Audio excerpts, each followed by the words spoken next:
मैं साईं चरित्र के लेखक गोविंदराव रघुनाथ दाभोलकर उर्फ हेमांत जी के चरणों में नमन करता हूँ और फिर उनकी लेखनी और उनके हाथों का चुम्बन करता हूँ और आप सभी दर्शक श्रोतागण को नमन करता हूँ। उन्होंने 11वें अध्याय के अंत में लिखा है कि जो इस अध्याय का नियमित पाठ करेगा उसके त्रिविध संकट टल जाएंगे। चाहे जैसा भी संकट हो, साईनाथ महाराज की कृपा होगी और वो सारे संकट टल जाएंगे। इसमें विशेष अमृत कथा लिखी हुई है जिसमें ब्रह्म के बारे में बताया गया, जो हमने आपको बता दिया, जिसमें डॉक्टर पंडित द्वारा सबसे पहले बार उनके शुभ मस्तक पर चंदन का त्रिपुर लगाया गया, जो आश्चर्यजनक घटना थी और जब से आज तक त्रिपुर लगाया जा रहा है। तीसरा, हाजी सिद्दीक फाल के कल्याण के एक यवन उस वृद्ध पर दया की, कृपा की और उसका आंतरिक सुधार कर ईश्वर के चरणों में उसे लिया गया और अपना भक्त बनाया गया। बोलिए सच्चिदानंद सद्गुरु साईनाथ महाराज की जय। इस कथा के अंत में बाबा का तत्वों पर नियंत्रण। एक बार शाम के समय विशेष झंझावात शिरडी में आया। काले काले बादल छा गए, तेज हवाएं चलने लगी, लोगों के छप्पर उड़ने लगे, बिजली चमकने लगी और बादल जोर जोर से गरजने लगे। सभी लोग घबरा गए। मूसलाधार बारिश हुई। गौ माता, गौधन, बछड़े सब द्वारका माई में एकत्रित हो गए। पंछी अपने घोंसले से बाहर आकर मरने लगे।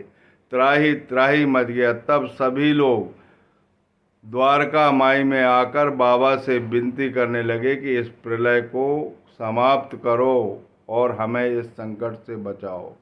बाबा को दया आई, द्वारका माई के द्वार पर खड़े हुए और ऊपर आकाश में देखे और ललकार कर बोला उन्होंने कि अब शांत हो जाओ। और कुछ ही क्षणों में हवा मंद हो गई और बिजली का कड़कना बंद हो गया, पानी गिरना बंद हो गया और आकाश के जो घने घने काले बादल थे वो सब जट गए और चंद्रमा दिखाई देने लगा और चांदनी छिटक गई। बोलिए सच्चिदानंद सद्गुरु साईनाथ महाराज की जय।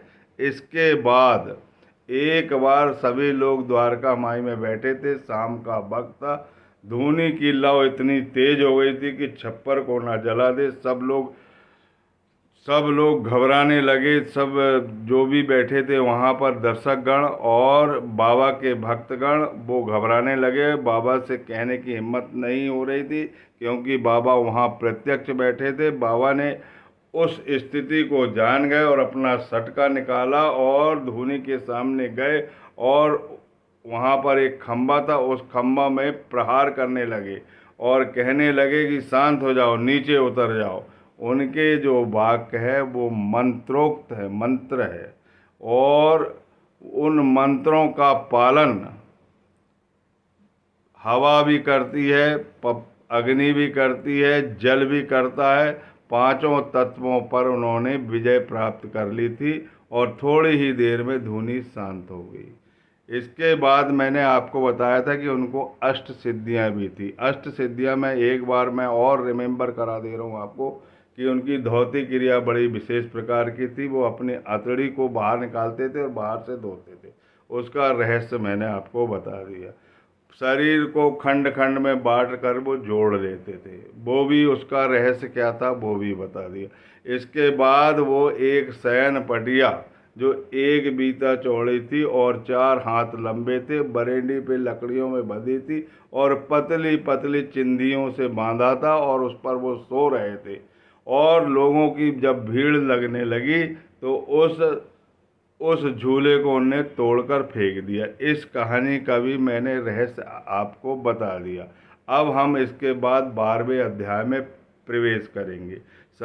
हेमांत पत ने लिखा है कि जिन्होंने पंच प्राण तत्वों पर विजय प्राप्त कर ली है, जिन्होंने भवसागर पर विजय प्राप्त कर ली है और हम इतनी अच्छी अच्छी कहानियाँ पढ़ रहे हैं और जिनमें दुख अंतरण करने की शक्ति है, उनके चरणों को अपने हृदय में स्थापित करके निरंतर पूजन करो, जिससे आपका कल्याण हो जाएगा। और बार बार वो पूजन करने के लिए और सदगुरु का ध्यान करने के लिए इसलिए बोलते हैं कि आप संकट से बच जाएंगे।